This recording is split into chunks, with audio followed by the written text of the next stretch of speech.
Welcome. Let's talk about water, slightly differently. Usually we think about water in simple terms. How many liters, electrolyte, balance and pH. But what if water is not only about quantity? What if it is about quality as well? What if water doesn't just hydrate, but also shapes the environment in which our cells can function optimally? In this video, we are not promising miracles. We are not talking about magic water. We start from everyday observations and reassemble them from a different perspective, through the language of biophysics and physiology. Along the way, we will touch on clinical patterns that both doctors and patients encounter daily, yet are often difficult to explain within a single model. Let's go one step deeper. We will talk about the cellular environment, the space between cells, where cells are trying to function. These are not therapeutic claims. These are frameworks for interpretation. But sometimes that is more useful than it first appears. If you have ever experienced chronic fatigue, pain, or swelling, this may help you understand what is happening. Stay with us if you can. Over the years, the Kangen water system has been evaluated and approved by multiple independent international regulatory and certification bodies.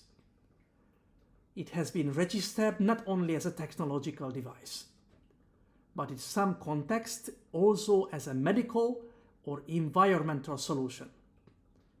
This raises an important question. Why would a system which at first glance may seem simple, even alternative, gain approval within regulatory frameworks that rely not only on narratives, but on measurability, reproducibility, and risk assessment? The answer is not found in miracles. It lies in the fact that the system doesn't claim more than what regulatory frameworks allow. Yet it may offer technically interpretable advantages in areas where conventional solutions are often limited.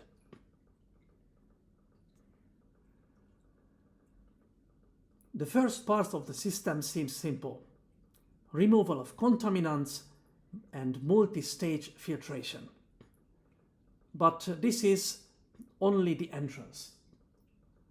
In the second phase, something more interesting happens. An environment is created where the biophysical state of water changes. No new substance is created. It is the same water, but in a different level of organization.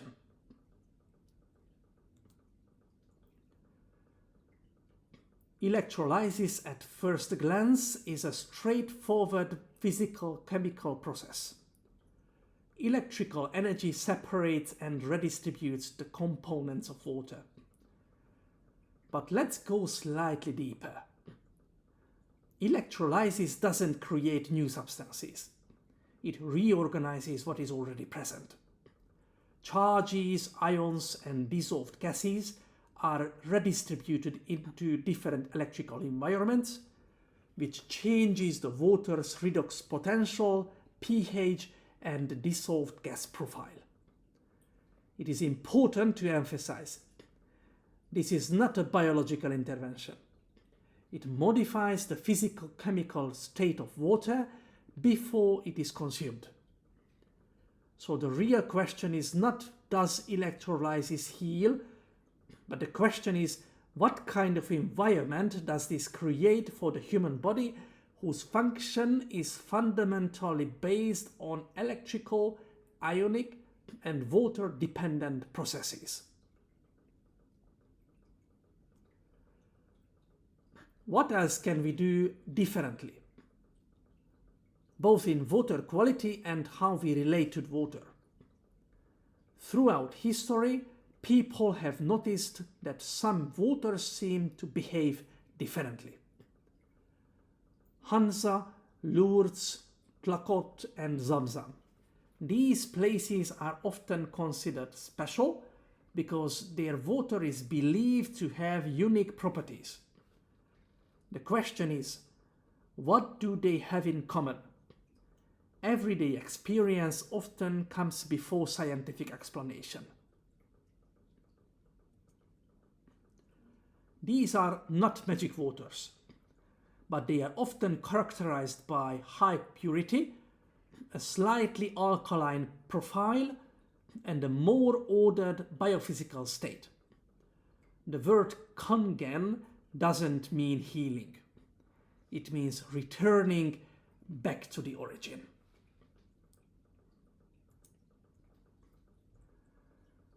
Let's step beyond the mysticism. What does science say? Water has traditionally been viewed as a passive solvent, a medium where biochemistry simply happens. But what if water is more than that? Let's go deeper. In everyday life, water behaves in ways that seem contradictory. It is soft and fluid, yet capable of immense force. In dry air, static electricity builds easily. In humid air, it dissipates. Water extinguishes fire, yet under certain conditions, it can contribute to combustion. How can the same substance behave so differently? This question kept intriguing physicists, biologists, and researchers for decades. Let's go deeper. Several scientists have attempted to build frameworks to understand these observations. Vladimir Voyaikov proposed that much of the water in living systems is not free water or bulk water, but bound and structured. Luc Montagnier and others explored informational properties of water. Gerald Pollack described structured water as a measurable phase with distinct physical properties, which was confirmed by various laboratories independently. And historically, Albert Szent-Györgyi in 1956, more than 70 years ago, already pointed toward the role of water in biological energy processes. We will briefly explore that next. Albert Szent-Györgyi and the concept of excited life. Let's go deeper. Szent-Györgyi discovered vitamin C and was awarded the Nobel Prize in 1937. He also contributed to the discovery of an important biochemical process called Szent-Györgyi-Krebs citric acid cycle. In 1956, Szent-Györgyi made a statement: "Life cannot be fully understood at the level of molecules alone." While studying muscle contraction, he realized that muscle is not just a mechanical structure. It is a water-based electronic system capable of entering an excited state during function. He didn't describe muscle as a collection of parts. He described it as a medium where energy can be temporarily stored and released in an organized way, stable enough to create macroscopic movement. This explains simple observations. Why can we briefly hold a heavy object even when ATP production is insufficient? Why does muscle tremble before fatigue, as if maintaining an unstable but sustained energy state? Szent-Györgyi also pointed at something fundamental. Biological energy cannot be explained by a single ATP molecule alone. The ATP model is like saying the wood heats the stove. But in reality, it is the fire that produces heat. The wood is only there for a condition. He didn't reject biochemistry. He was indeed a biochemist. He expanded it. He described biology as a collective electronic system where energy exists in fields, states, and structured environments. At the time, there was no language for what we now call structured water. No framework to describe water as a proton reservoir, as an energy storage medium, or as a bridge between biochemistry and field dynamics. But the idea was already there. He was not speaking about mysticism. He came from the noble tradition and said, life is not just molecules. Life is field, water, and structure. From this perspective, when coherence is lost in biological systems, we don't just see chemical errors. We see fatigue, rigidity, inflammation, disorganization, and pain. In other words, disease. From here, water is no longer just a passive solvent. It becomes a medium that makes life possible in the first place.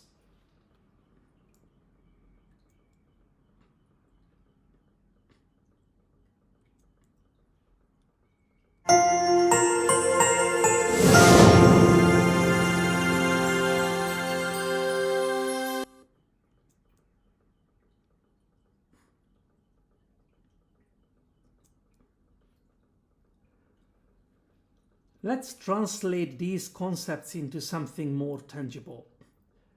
When we say antioxidant, we are not referring to a miracle effect, but to a potential cooling and buffering influence on an overactive system. This may help reduce excessive reactivity, calm irritated tissues, and lower the sensation often described as burning. However, balance is key. If this stabilizing or cooling effect becomes excessive, the system may lose responsiveness. It becomes calmer, but also slower. It's less reactive and less adaptive. When we described water as alkaline, we refer to its measurable chemical properties. This doesn't override the body's tightly regulated pH, but may contribute to a less irritating internal environment. At the same time, excessive stabilization may reduce dynamic function. In clinical terms, this could be experienced as reduced muscle reactivity or a certain degree of functional heaviness. The concept of microstructure relates to how water integrates into biological systems. Efficient integration may support hydration, flow, and cellular interaction. But again, only within balance. If structural organization becomes too rigid, interaction may become less flexible. In practice, this is rarely a direct issue with water itself, but rather with the condition of the receiving tissue. A compromised or overloaded system may not be able to utilize even a well-structured input efficiently. And this brings us to the key point. These properties are not inherently good or bad. These are modulators. Their effect depends entirely on the state of the biological system they enter.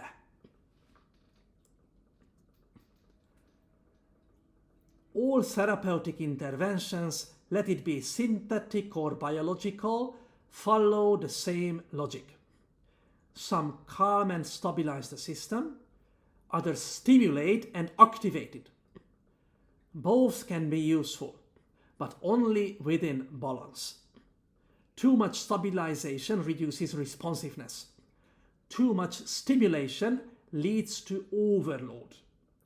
So the question is never simply what we give, but what the system can handle.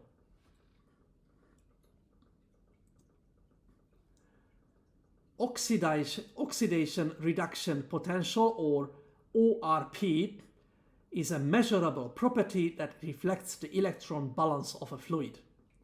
In simple terms, it describes whether a substance tends to accept or donate electrons.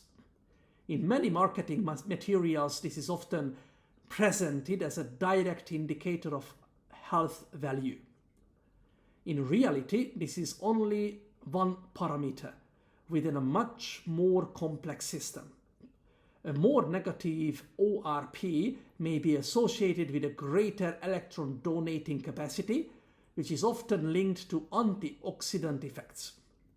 However, as we discussed earlier, this doesn't automatically translate into better function, because biological systems do not operate on single variables. Too much cooling or stabilization may reduce responsiveness. Too little control may lead to excessive reactivity. So instead of asking whether one value is better than the other, the more relevant question is, how does this interact with the state of the system? ORP is a useful parameter, but only meaningful in the context of the whole biological system.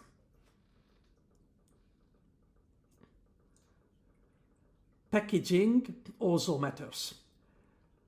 Plastic bottles are practical, lightweight, and inexpensive. That's exactly what was the reason why they have all become part of our everyday life now. But let's go slightly deeper. Plastics are not completely inert materials. During the manufacturing process, microscopic plastic particles and soluble components can leach into the water. This process is mostly invisible. It doesn't cause immediate symptoms, yet it may represent a continuous background load for the body. And the story doesn't end with consumption. Once discarded, plastic persists in the environment, in natural water, soil, and ecosystems, creating a long-term burden that extends across generations. So again, the question is not what a single bottle does. The question is, what direction do our everyday decisions push the environment in, the same environment we are part of? Let's take the next step. Gerald Pollack and the concept of structured water. Let's go deeper. Pollack described the fourth phase of water, not solid, not liquid, not gas either, but in an organized semi-crystalline state that forms the next to hydrophilic surfaces. Hydrophilic means water-loving surfaces. He called it the exclusion zone. This phase behaves differently from bulk water. It separates charge, it stores energy, it forms structured layers that extend beyond the molecular scale. Why is this important? Because biology is not happening in free water. Inside living systems, water is in close contact with proteins, membranes, and cytoskeletal elements. If structured water exists, then it may not be just present, it may be functionally relevant. Here we are looking for functional relevance, which may better explain everyday observations, for example, how herbs may work. One way to think about it: structured water may act as an interface between energy and matter. It may pass signals or information and energy as well as organize reactions. Not replacing biochemistry, but organizing it. From this perspective, we can reinterpret several everyday observations. Let's take a step outside the human body. A study published in Nature in 2024, 2 years ago, demonstrated exclusion zone water in plant xylem, the tissue responsible for water transport in plant stems. This may offer a possible explanation for how water absorbed by the roots can travel to remarkable heights in very tall trees. Let's take this one step further. If we look at traditional herbal systems, we may begin to see a similar underlying logic. Plants are not passive substances. They are living systems with their own internal organization. In many traditional frameworks, the healing potential of a plant is thought to become active when the plant is stressed or injured. Modern structural analysis of plant compounds suggests that some of these molecules may interact with structured water environments, either within the plant itself or within biological systems. Traditional taste classifications may also be interpreted through this lens. Bitter may help reduce inflammatory activity. Pungent may promote movement and dispersion, possibly influencing surface charge interactions. Salty may enhance electrical conductance. Bland may support fluid redistribution and elimination. Sour may stabilize unstable structures, and sweet may help build or maintain structural coherence. This doesn't replace pharmacology, but it may offer an additional layer of understanding for how plant-based interventions function. Plants have not read pharmacology textbooks. They have simply been interacting with their environment for millions of years. For further exploration of this topic, please refer to additional materials available in our series.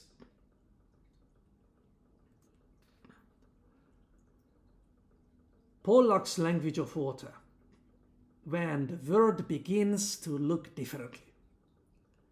We have seen many scientists circling the water concept and how herbs may possibly interact with that. Following the line of thought of Szent-Györgyi, we arrive at a language that Gerald Pollack described as the language of water. Let's go a little deeper.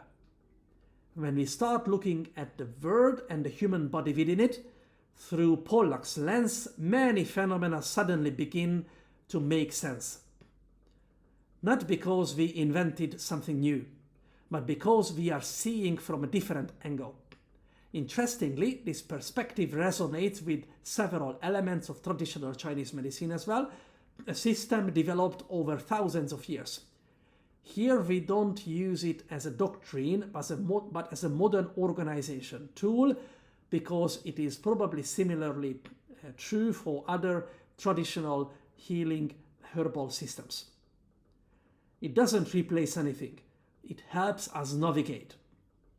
From this perspective, many physiological processes and clinical patterns become easier to understand for both doctors and patients alike. Let's take circulation as an example. The heart is already capable of effective circulation even during fetal life when classical pressure gradients are minimal. According to Pollack, capillary flow is not only a question of pressure, but also of flow capacity.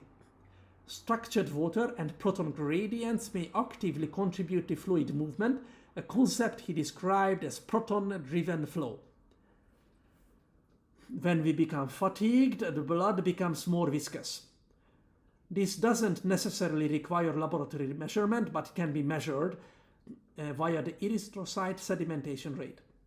Sometimes it is enough to observe simple signs. For example, the sublingual veins in the morning, when the blood is more viscous, these veins often appear more distended. Traditional medical systems call this condition blood stasis or blood sludging. In this state, the blood loses part of its flow advantage, capillary circulation slows down, and fluid accumulation, edema, can appear. Let's go deeper. If we look at the blood-brain-liver axis, concepts such as liver yang rising in Chinese medicine and certain headache patterns in Western medicine may gain a new layer of interpretation. We will return to this in another discussion. The liver is a large metabolically active organ with significant heat production and electrical activity. In certain conditions, it may take on a stabilizing role, especially when other organs of the system are exhausted. Now let's look at the skin. It is not only a protective surface, but also a visible map of capillary flow. Changes in microcirculation often become visible here first. In the joints, the structured water layer does more than lubricate. It helps maintain order and organization. When this structure is compromised, we experience molding, stiffness, and inflammation in our joints. That's why movement in the morning is important. Not just mechanically, but because it helps the system reorganize itself. The lymphatic system may follow similar principles. When we injure the ankle and it swells up, it is not simply fluid accumulation. The connective tissue matrix is disrupted and water is released into a less organized state, like a saturated sponge. This swelling may act as a protective buffer, stabilizing the injured area. Muscle function also fits into this framework. Excited states, water-associated energy transitions, and temporarily stabilized structures, as we saw it before within the St. George muscle contraction framework. And finally, the kidney. From this perspective, the kidney can be seen as a highly refined system for filtration, organization, and regulation of water. It may become impaired not only due to biochemical factors, but also when the blood becomes too viscous, losing its structured flow properties. In states of exhaustion, when circulation deteriorates, the system may even compensate by increasing blood pressure to maintain minimal perfusion.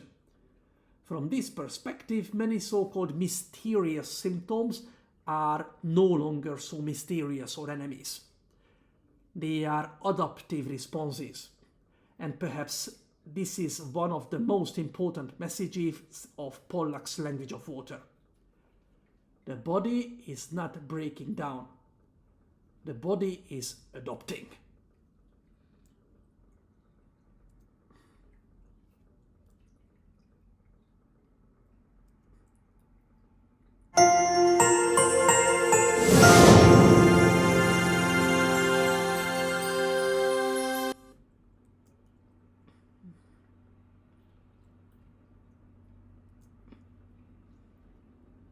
Now we can connect this to something very familiar. Inflammation. In conventional medicine, inflammation is often treated as a target. Something to suppress, something to reduce. But from a systems perspective, inflammation can also be understood as a response to loss of coherence. Let's go deeper. When mitochondrial function declines, energy production becomes less efficient. The system shifts toward anaerobic metabolism. Reactive species increase, metabolic byproducts accumulate. From a biochemical perspective, this is oxidative stress. From a systems perspective, this is a transition towards instability. In parallel, membrane function changes, permeability shifts, signaling becomes less precise. This is what has been described as the cell danger response. It is not a mistake. It is an adaptive state. A protective mode in which the cell reduces openness to preserve integrity. But if this state persists, it comes with a cost. Reduces energy, reduces adaptability, and accumulation of inactive metabolites. In traditional frameworks, this has been described as dampness and heat. Not as a substance, but as a pattern of stagnation. Let's look at a critical point. What we are about to discuss is not new, but it may appear different when seen from another perspective. Since the 1930s, it has been recognized that under stress, for example, reduced oxygen availability, cells may shift into an adaptive survival mode. In this state, cellular metabolism reorganizes and the local environment becomes more acidotic. Importantly, this adaptive state may persist even after external conditions improve. This phenomenon is widely known as the Warburg effect, particularly in cancer research, but similar metabolic patterns are also observed in chronic inflammatory and autoimmune conditions. During this metabolic shift, mitochondrial function becomes suppressed and fermentation or lactate-based metabolism begins to dominate. This allows cells to maintain rapid energy turnover under stress conditions, whether in cancer or autoimmunity, or even during intense physical exercise. A familiar example is muscle fatigue. But there is a key difference here. In muscle activity, the state is temporary. The system restores itself within a short period of time. In chronic conditions, this adaptive state may become persistent and in some cases self-sustaining. At this point, a simple explanation may seem tempting. If mitochondrial suppression were the only issue, then restoring mitochondrial activity alone should be sufficient. We know that in practice this is often not the case. So the question becomes, what else is part of the system? Let's go deeper. Mitochondria don't function in isolation. They are embedded within a structured intracellular microenvironment, including cytoskeletal or cellular skeleton elements and the extracellular matrix, which means a matrix outside the cell. In simple terms, mitochondria exist within and depend on their surrounding environment. Around them, a structured water layer and a fine interconnected network may contribute to both mechanical stability and signal coordination. This network can become compromised, inactive metabolic byproducts waste may accumulate, fibrosis, microscar formation may distort structure, and chronic inflammation may disrupt organization. In this state, the problem is no longer only energy production, but also loss of coordination, cooperation, and communication within the system. Some integrative frameworks suggest that this network, sometimes described in traditional systems as a triple burner, may also carry informational patterns. This may include long-standing stress imprints and unresolved psychobiological load. Clinically, we sometimes observe that when chronic tension is released, emotional relief may also occur. We are not suggesting that complex conditions should be treated with manual therapy alone. But we do suggest that psychobiological processes may play a supportive role in recovery. This opens a broader framework. Alongside essential medical treatments, including surgery, chemotherapy, and radiotherapy, where indicated, there may be another important direction: optimizing the cellular environment. supporting conditions in which cells may regain access to more efficient and organized function. Within this context, Kangen water is not a therapeutic intervention. It may be understood as a supportive environmental factor contributing to hydration, ionic balance, and the quality of the cellular microenvironment. This is not a battle between acidity and alkalinity anymore.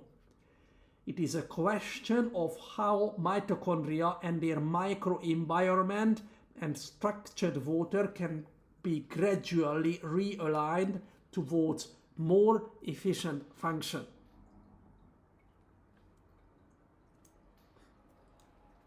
The mitochondrial, cytoskeletal, membrane and cellular response models we have discussed, including the concept of the cell danger response, are not therapeutic targets.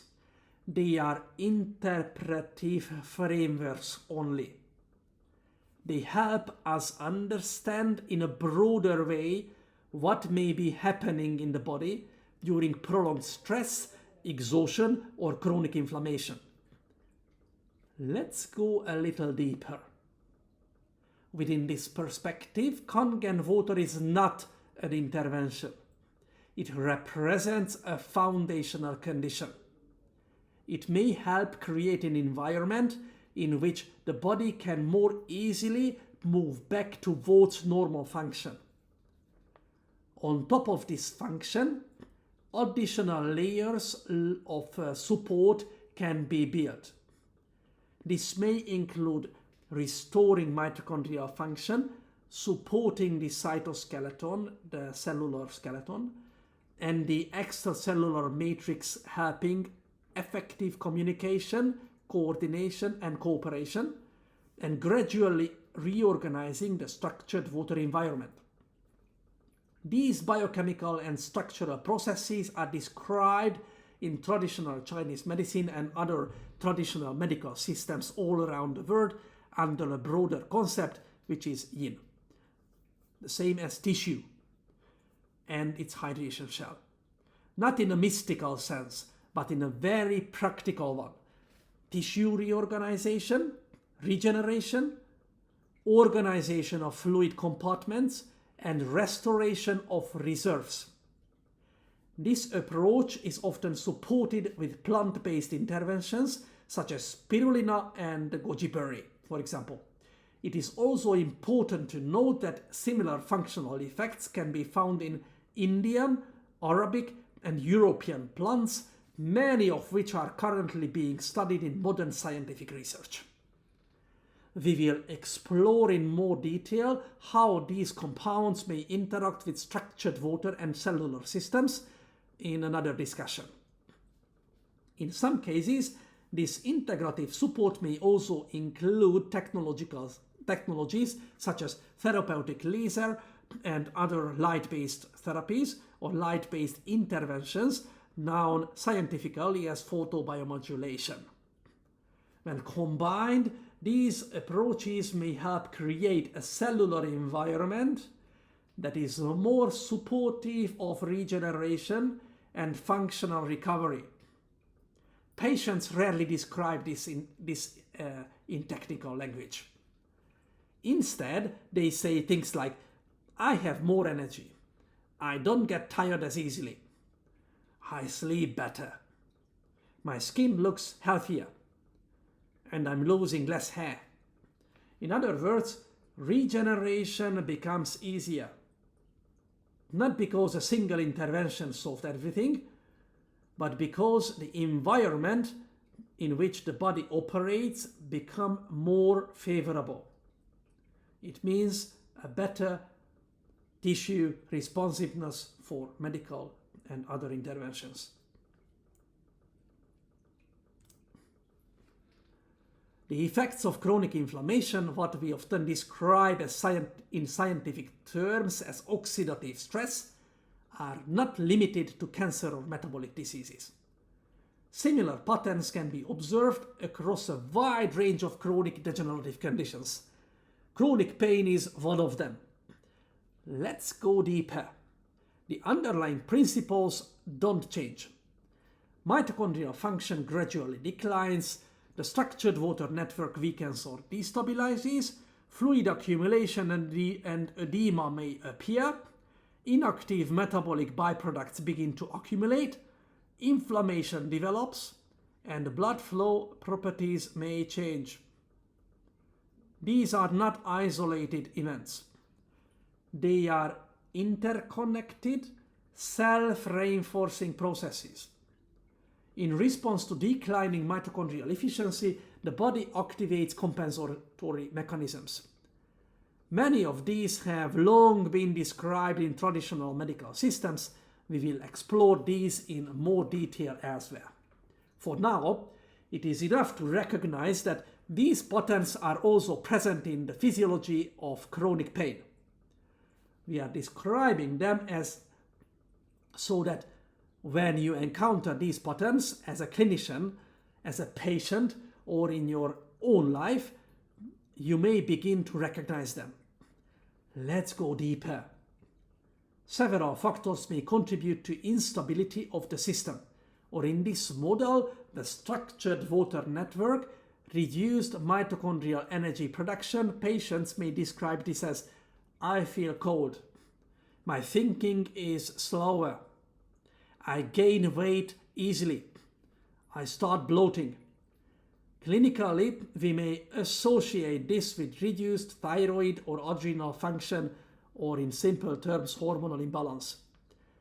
A vulnerable system exposed to high-intensity stress, patients may say, I have these headaches with visual disturbances. We may describe this as migraine with aura. Accumulation of inactive metabolic byproducts, patients may report as I feel heavy. I have numbness or tingling sensations in my hands and feet.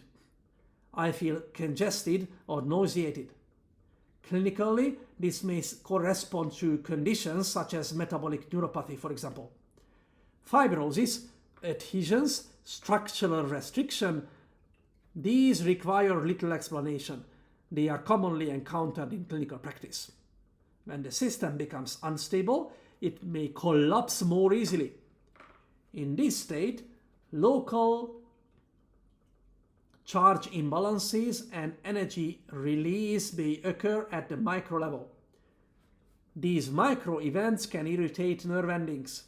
In Western medicine, we describe this as peripheral sensitization. Patients often experience this as persisting burning pain. It is interesting to note that in many commonly used analgesic medications, beyond their receptor level effects, share structural similarities with naturally occurring plant compounds traditionally used for cooling, dispersing, or stabilizing functions. We will explore these relationships in more detail elsewhere. Returning to the paradigm, we can now distinguish between different types of fatigue. In restorative fatigue, the structural foundation remains intact. Mitochondria are functional, and during sleep, the system is able to recharge. The individual wakes up rested and energized. In traditional terms, this corresponds to preserved yin and sufficient qi. In modern terms, we may describe this as adequate mitochondrial function and stable membrane potential. However, when the system is unstable, overloaded, or mitochondrial function is impaired, recovery during sleep becomes incomplete. The individual wakes up tired. This is commonly observed in conditions such as chronic fatigue syndrome or fibromyalgia, conditions that are difficult to explain within a single conventional model. In chronic pain, similar changes may also occur centrally, what we describe as central sensitization, or in everyday language, nervous system overload.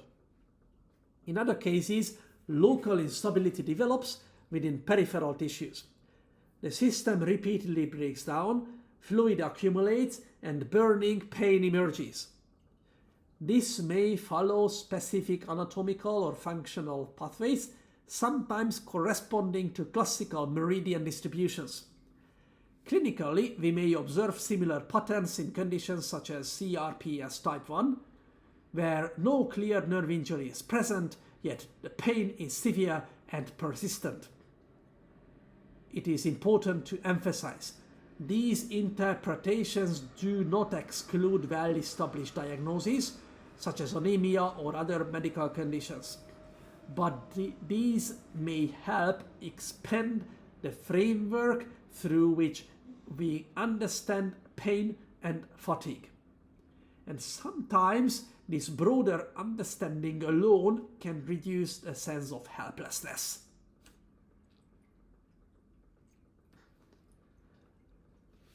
Let's go deeper. When structural environment of the tissue becomes chronically unstable and repeatedly breaks down, the body doesn't remain passive. It attempts to stabilize the system. One possible compensatory mechanism is the deposition of calcium. In medical terminology, this is referred to as calcification. Within this interpretive model, calcium is not viewed simply as a passive deposit. As a divalent or too positively charged ion, it may be capable of forming cross-links between structural elements, including components of the cytoskeleton, the cellular skeleton, and the extracellular matrix, which is the matrix outside the cell. This process may introduce a form of mechanical stability in areas where more dynamic organized structures, such as coherent water layers and functional cellular networks, are no longer able to maintain stability on their own. It is important to emphasize this is not necessarily a primarily pathological intervention. It can be understood as a compensatory stabilization strategy, a way for the system to preserve structure under long-term compromised conditions. However, this stabilization comes at a cost. Flexibility is reduced, adaptability declines, and movement becomes restricted. From this perspective, calcification is not an enemy, but a signal. A signal that the system can no longer maintain stability through finer, more dynamic mechanisms. And here is the important to recall what we discussed earlier. Mitochondria do not function in isolation. They are embedded within a broader microenvironment. This same microenvironment, including the cytoskeleton, the cellular skeleton, the extracellular matrix, the matrix outside the cell, and structured water framework network is what we are now observing from a long-term structural perspective. We are not suggesting that Kangen water dissolves or reverses calcified structures.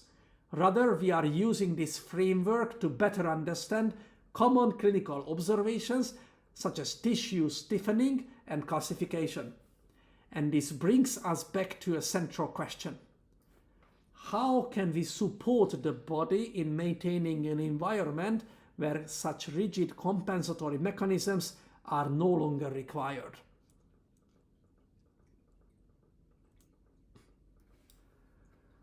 So what are we actually saying about Kangen water? Kangen water is not a standalone solution, and it doesn't replace medical therapies. Within this framework, water is understood as a supportive element within an integrated approach. It may serve as a foundation for a more favorable cellular environment, more precisely for a more organized and stable water structure. And with water structure comes tissue structure as well. A more organized water environment may support a more stable proton gradient, which in turn may create more favorable conditions for mitochondrial function. This is not a promise of more energy. It is a question of more efficient energy use, improved efficiency, and reduced loss. In such an environment, therapeutic modalities such as photobiomodulation, laser therapy, and other supportive therapies as well may be able to support mitochondrial function more efficiently. The quality of the cellular water environment is not influenced by water alone. In traditional Chinese medicine and other medical systems, tissue-building herbs, referred to as yin-supporting substances, may also contribute to the formation of and stabilization of these structures. At the same time, improved water quality may support the absorption of nutrients and herbal compounds, while these substances may in turn influence the organization of the water environment. This creates a mutually reinforcing system. In summary, we are not speaking about a single tool, but about a direction towards a softer, more adaptive and functionally responsive tissue environment. And the emphasis here in functionally responsive tissue environment as an internal buffering system that supports normal function, not through rigid compensation, but through dynamic, coherent organization.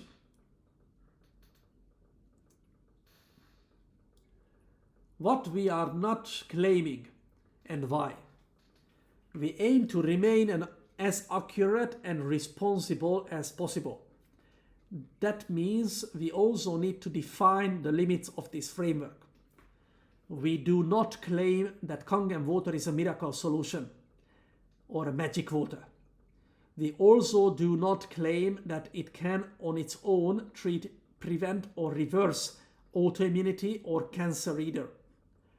The human body cannot be alkalinized freely.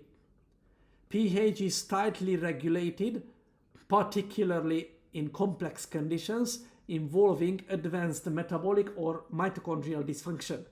In such states, there is often an accumulation of inactive metabolic byproducts, substances that Kangen water alone is not capable of removing. We also do not interpret the Warburg effect as a simple, isolated energy or enzyme problem, for example, something that can be switched on or off at the level of lactate dehydrogenase enzyme. Instead, we understand these metabolic shifts as adaptive responses. Responses that may be associated with prolonged stress states, toxic burden, reduced mitochondrial efficiency, and long-standing psychobiological load. Within this context, Kangen water is not a therapeutic intervention.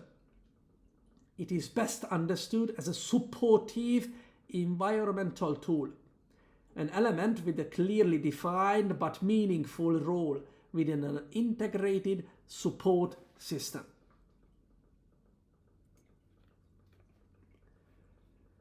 With our combined interventional approach, we aim to improve tissue responsiveness to preserve health and help Western medicine, herbs, and physical interventions.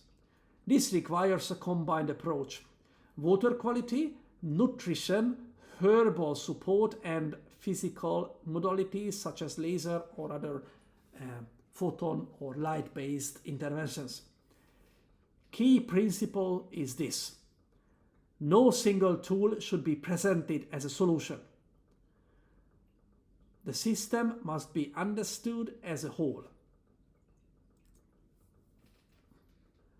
Let's bring this all together.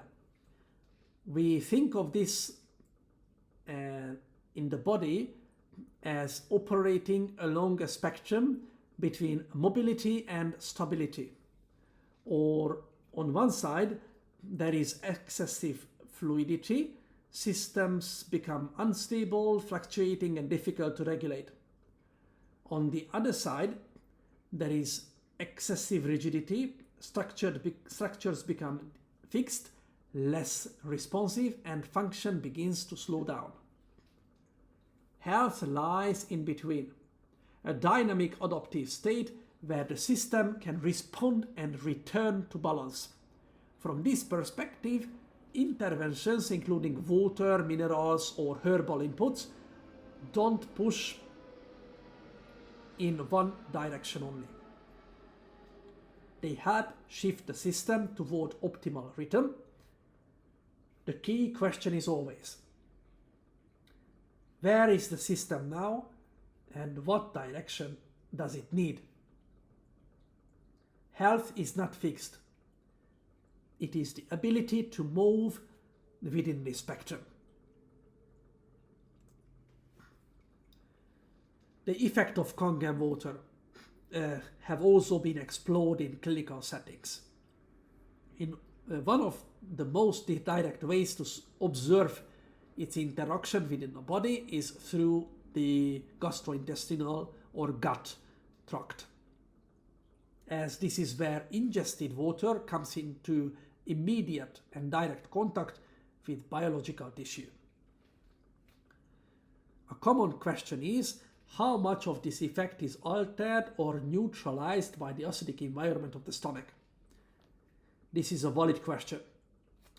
And while controlled studies are important, some aspects may also be explored through direct clinical observation. For example, by assessing the condition of the mucosal lining during procedures such as colonoscopy.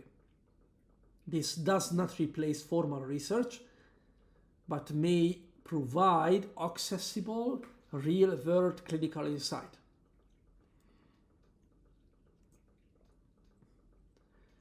The use of Kangen water may extend beyond simple drinking purposes. In everyday life, it can be used in cooking and food preparation. Some observations suggest that soaking ingredients in it may help reduce certain surface residues, such as pesticide traces or other environmental contaminants. This may be relevant in the context of modern food supply chains, where products are often exposed to multiple environmental influences. Some users have also experimented with using Kangen water for washing clothes based on their own experience. These applications do not replace standard cleaning methods. They represent areas for practical exploration. The possibilities are broad, and as with everything presented here, we encourage observation, critical thinking, and personal evaluation. Ultimately, understanding comes not only from theory, but from informed experience. We sincerely hope this presentation has helped to shed light on the often misunderstood properties of water, which in many ways may be just as logical as anything else in nature. Water cannot solve everything, but without water, nothing can function properly. Thank you for your attention, and we look forward to seeing you in the next video.